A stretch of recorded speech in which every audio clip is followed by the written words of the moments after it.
بسم اللہ الرحمن الرحیم۔ اللہ کے نام سے شروع جو بڑا مہربان نہایت رحم والا ہے۔ السلام علیکم، میرے چینل میں آپ کا استقبال ہے۔ آج کی ہماری یہ ویڈیو جو ہے دینی باتوں کی ہے۔ تو آج کا ہمارا ٹاپک دینوں باتوں کا جو ہے کھیل کود کا ہے۔ تو یہ عبرتی باتیں جو ہوتی ہیں، دینی باتیں جو ہوتی ہیں، یہ نصیحت کے لیے ہوتی ہیں، عبرت حاصل کرنے کے لیے ہوتی ہیں، تاکہ لوگ جو ہے اس سے نصیحت حاصل کریں۔ تو عبرت باتیں بتانے کا مطلب ایک طریقہ یہ ہوتا ہے کہ لوگ جو ہے اس سے جو ہے بہت جلد اثر قبول کر لیتے ہیں اور فوری طور پر جو اپنی زندگی کو جو بلند اخلاق سے سنوارنے کی کوشش کرتے ہیں اور ان باتوں کو جو ہے اپنے اعمال میں بھی لانے کی کوشش کرتے ہیں۔ یہی وجہ ہے کہ قرآن کریم میں بھی عبرت اور نصیحت کے لیے بہت سارے واقعات بیان کیے گئے ہیں، انبیاء کے، رسولوں کے اور ہمارے جو صحابہ کے واقعات ہیں ان کو بیان کیا گیا ہے تاکہ لوگ جو ہے ان سے عبرت حاصل کریں، کیونکہ ان واقعات سے لوگ بھی عبرت حاصل کریں گے اور نصیحت حاصل کریں گے، کیونکہ قرآن شریف میں بھی اللہ تعالیٰ نے ایک جگہ فرمایا لقد کان فی قصصہم عبرۃ لأولی الالباب، یعنی کہ یہ واقعات جو ہے جو عقل و ہوش رکھتے ہیں ان کے لیے عبرت کا سامان ہے، کیونکہ جن کے پاس عقل و شعور ہے وہ سوچتے ہیں نا کہ ہم یہاں دنیا میں کیوں آئے ہیں، کچھ نہ کچھ حاصل کرنے کے لیے آئے ہیں نا، تاکہ ان باتوں سے ہم عبرت حاصل کریں۔ تو آپ لوگ بھی ان باتوں کو سنا کریے، دینی باتیں جو ہوتی ہیں ان سے کچھ سیکھا کریے اور ان کو جو ہے اپنی زندگی کے مطلب عملی طور پر لانے کی اس کو کوشش کیجیے۔ تو دیکھیے یہاں پر جو ہمارا ٹاپک کتنا اچھا ہے، کھیل کود۔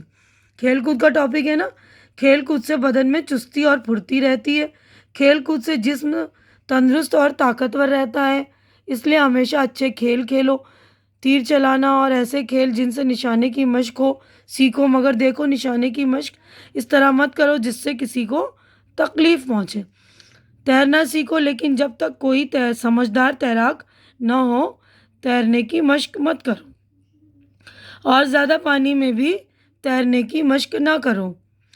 گھوڑے اور سائیکل کی سواری کرو اور ایسی ورزشیں جن سے بدن میں طاقت پیدا ہوتی ہے ضرور کرو اور ان کی عادت ڈالو۔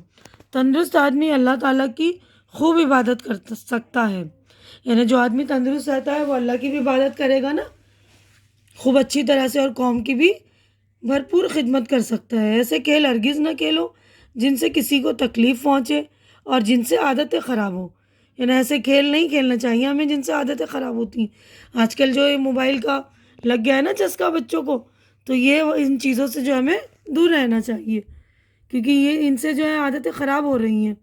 پیارے بچوں، کھیل کود کا ایک وقت مقرر کرو، پڑھنے لکھنے کے وقت خوب دھیان لگا کر پڑھو لکھو پڑھو، اور کھیل کے وقت خوب کھیلو، اتنا کھیلو کہ تمہارے پڑھنے لکھنے میں حرج نہ ہو۔ دن بھر میں 1.5-2 گھنٹے سے زیادہ مت کھیلو، ہمیشہ ایسے کھیل کھیلو جن سے بدن میں چستی اور طاقت پیدا ہو۔ طاقتور آدمی کی اسلام میں بڑی فضیلت ہے، اس لیے کہ ایسا آدمی اللہ تعالیٰ کی خوب عبادت بھی کر سکتا ہے اور قوم کی خدمت بھی خوب کر سکتا ہے۔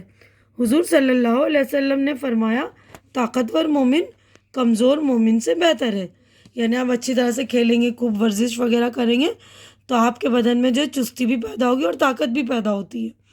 خوب اچھی طرح سے جب ایکسرسائز وغیرہ کرتے ہیں تو ہمارے بدن میں چستی کے ساتھ جو ہے طاقت بھی پیدا ہوتی ہے، کیونکہ ہمارا کھانا ہضم ہوتا ہے، تو ہم کھانا کھاتے ہیں تو جلدی ہضم ہوگا، تو اس سے جو ہے ہماری طاقت بھی پیدا ہوگی۔ تو اس لیے کھیل کے وقت خوب کھیلو اور پڑھنے کے وقت اچھی طرح سے پڑھو، خوب دھیان لگا کر پڑھو لکھو۔ ٹھیک ہے بچوں، امید کرتی ہوں کہ میرا ویڈیو آپ کو اچھا لگا ہوگا۔ اچھا لگ رہا ہے تو اسے لائک کیجیے، زیادہ سے زیادہ شیئر کیجیے تاکہ جو ضرورت مند ہے ان کی ضرورت پوری ہو سکے، اور میرا چینل سبسکرائب کر کے میری حوصلہ افزائی کیجیے، کیونکہ چینل کا سبسکرائب کرنا بالکل فری ہے۔ آپ لوگ چینل سبسکرائب کریں گے تو میری حوصلہ افزائی ہو جائے گی، تو پلیز آپ لوگ چینل سبسکرائب کر کے میری حوصلہ افزائی کر دیا کریں۔ ہماری اگلی ملاقات اگلی ویڈیو میں ہوگی، تب تک کے لیے اللہ حافظ۔